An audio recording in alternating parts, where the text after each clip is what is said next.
एक जंगल में टूनी चिड़िया रहती थी। उसके बूढ़ी सास के साथ और अपने पति बंटी के साथ, और उसे 2 बच्चे भी थे जो जिसका नाम लूसी और सुंदी थी। टुनटुनी से उनकी बूढ़ी सास बबली कबूतर को नहीं बनती थी। एक दिन अपने बेटा से बोलता है, बेटा जब मैं तेरी शादी की तो कितने सपने देखे कि मैं अपनी पोता को गोद में खिलाऊंगी, लेकिन ये कोकलमू ही तो 2 बेटियां पैदा करके हमारे सर पर रख दी है। बेटा इस मनहूस पत्नी को कैसे भी घर से निकाल दे, मैं तेरी दूसरी शादी कर दूंगी। माँ, मैंने तो पहले ही कहा था कि ये हमारे घर के लिए अच्छा नहीं है, लेकिन नहीं, तुम्हें तो दहेज चाहिए था। अब बहुत समय हो चुकी है, अब कुछ नहीं होने वाला है।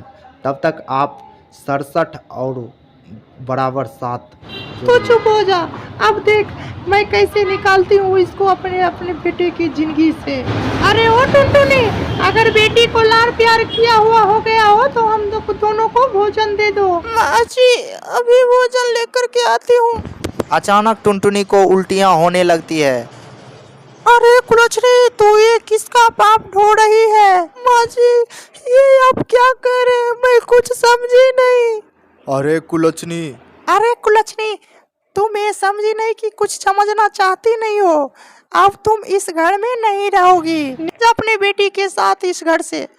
माँ जी मैं आपकी बच्ची को माँ बनने वाली हूँ, अब मुझे इस तरह इस घर से मत निकालिए। बबली कबूतर और उनके बेटा ने घर से निकाल देती है टुनटुनी को। मम्मी मुझे दादी ने घर से निकाल दिया हम सबको, और पापा भी कुछ नहीं बोला। पापा और दादी कितने गंदी हैं। ऐसा नहीं कहते बेटी, हो तुमसे बड़े हैं।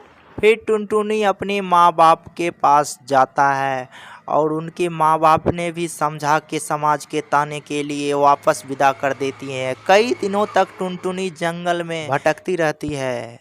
अचानक उनके पेट में दर्द उठता है।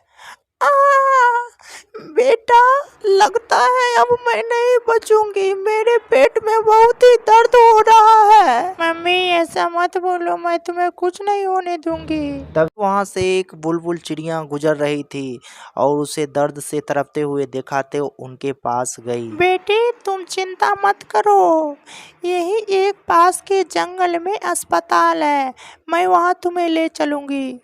बुलबुल टुनटुनी के दोनों बच्चे के साथ लेकर के अस्पताल पहुंचता है और कुछ ही समय के बाद एक अंडा देता है। आपकी दोनों बेटियां बहुत अच्छी है, आपको कितना ख्याल रखती है।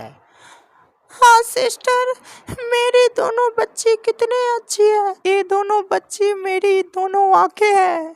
जिस समय इसे पिता को प्यार मिलना चाहिए था, लेकिन इसका पिता ने इसे घर से सबको निकाल दिया। इस दुनिया में मेरे सिवा इन दोनों बच्चों को कोई नहीं है। ये तो तुम्हारे साथ बहुत ही गलत हुआ। अगर तुम काम करना चाहती हो तो इसी अस्पताल में झाड़ू पोछा के काम दे दूंगी, बस तुम रहने का इंतजाम कर लो। तुम चाहती हो तो मेरे घर रह जाओ। ये तो तुम दोनों की बहुत ही मेहरबानी होगी, आपने मुझे घर दिया और इस अस्पताल में मेरी नौकरी लग गई। टुनटुनी झाड़ू पोछा करने लगती है सुबह से और उनके ही घर में रहने लगती है, खाना बनाती है। तभी कुछ ही दिन के बाद अंडे से बच्चे बाहर आते हैं। बहुत ही अच्छी होती है और टुनटुनी प्यार से उसे गला लगा लेती है और दोनों बच्चों ने भी बहुत उसे भाई को अपने देख करके बहुत ही खुश होती है और रहने लगती है सब परिवार मिल करके। दोस्तों अगर वीडियो अच्छा तो लाइक कीजिए और इस चैनल को सब्सक्राइब कर लीजिए।